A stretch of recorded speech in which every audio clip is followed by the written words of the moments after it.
Hi everyone, this is Victoria Carter, and we're going to try filming in this awful lighting.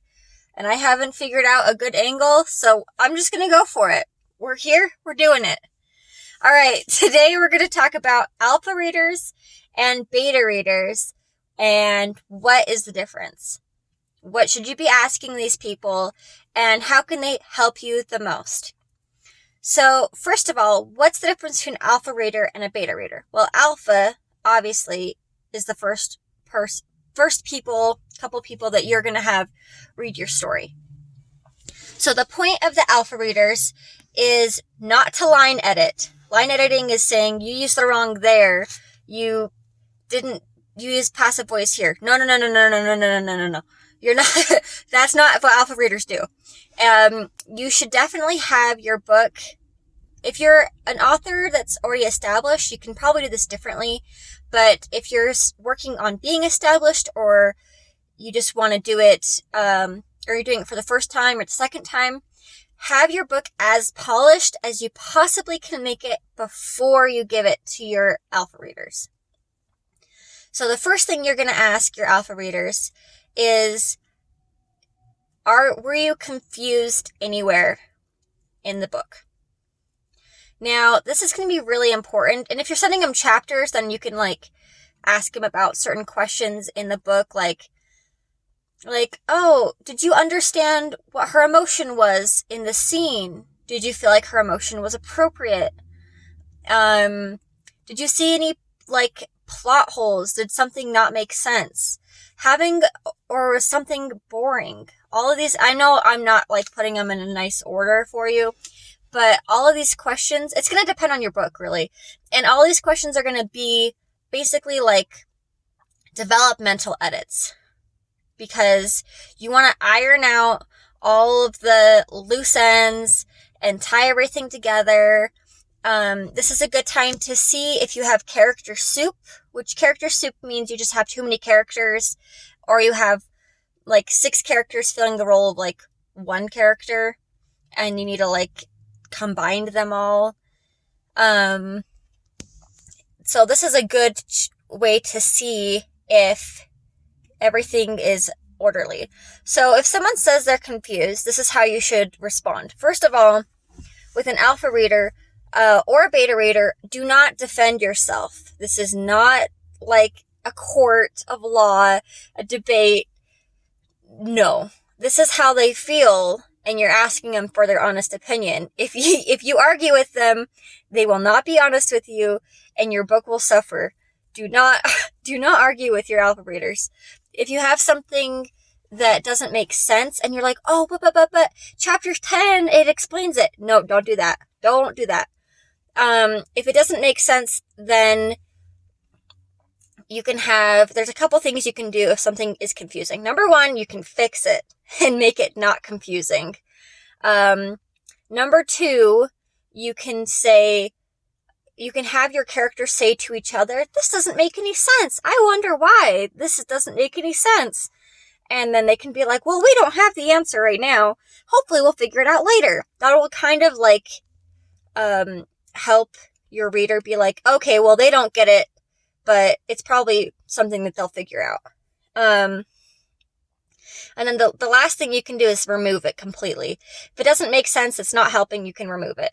Now, another thing with an alpha reader is you only want a handful.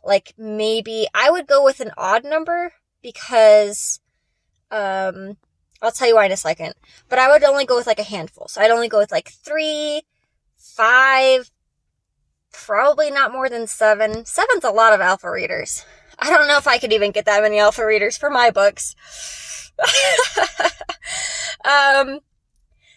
How you pick your alpha readers is anyone who's willing to read it, anyone who you think is going to get back to you and follow through, and preferably not someone who loves you dearly, like a significant other or a parent, because they might sugarcoat stuff. But that's why if you say, is this confusing? Did this make sense?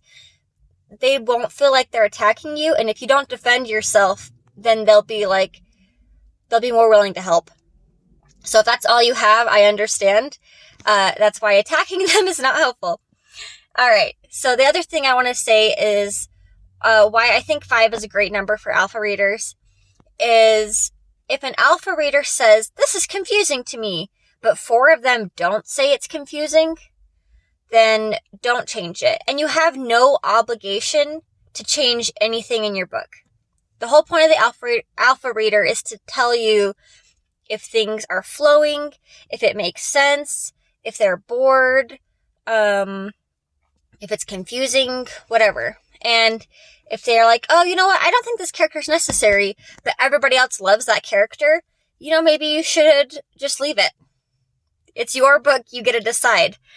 The other thing you should tell your alpha readers and beta readers is there's none of this, oh, that would be cool if, no, don't, if they suggest that, don't.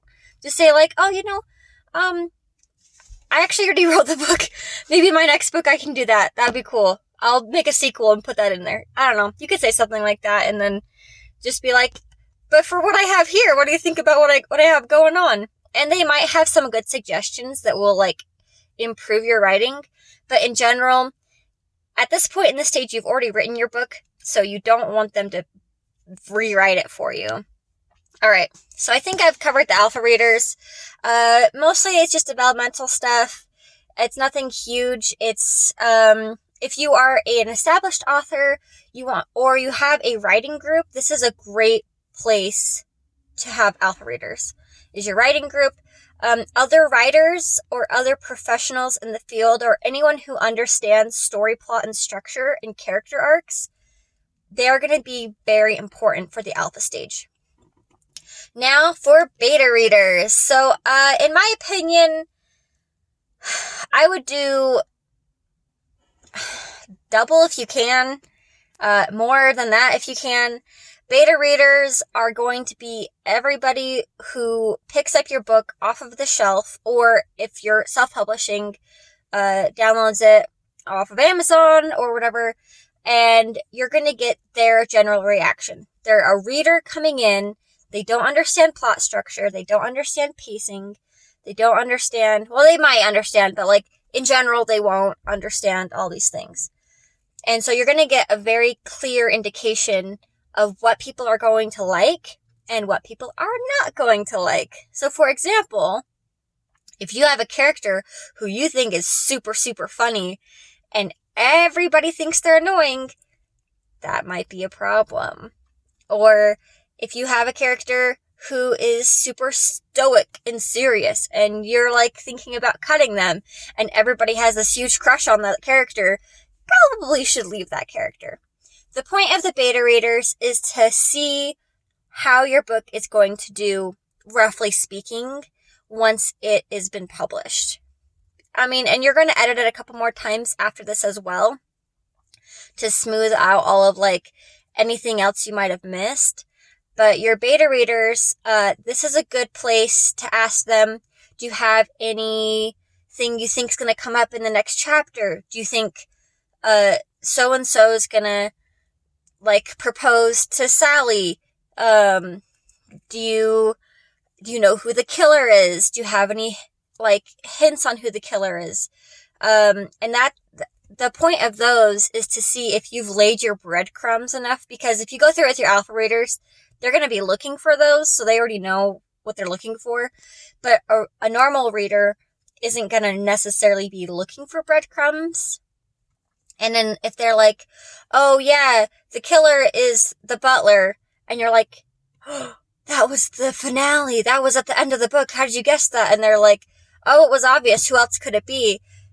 That's a problem. So the beta readers are going to be very helpful in figuring out how pacing, again, if they're bored, it doesn't mean add more fight scenes. It means you might need a little bit more conflict, maybe, but it's a pacing problem if they're bored. And really the questions, I can't give you a list of questions because the questions are going to depend on what your story is about and what genre your story falls under. So if you have magic, you're going to ask them, does the magic system make sense? How would you use the magic system to fight this monster you just encountered, or something like that? If it's a thriller, you're going to ask them, who they think the killer is, if it's a rom-com, etc., etc. So basically, though, I want you guys to know that with alpha and beta readers, number one, try to give them as polished of a book as you possibly can. Number two, you don't have to take their advice. This is your book. This is your decision. This is your baby. And number three, just keep going. Like, just keep improving. And, you know, if you end up rewriting the whole book, I had to do that. You know, it's okay. So just remember, every victory is a victory. Everything you write counts, and everything means that you're going to improve if you just keep trying. So I'll talk to you later, guys. Bye-bye.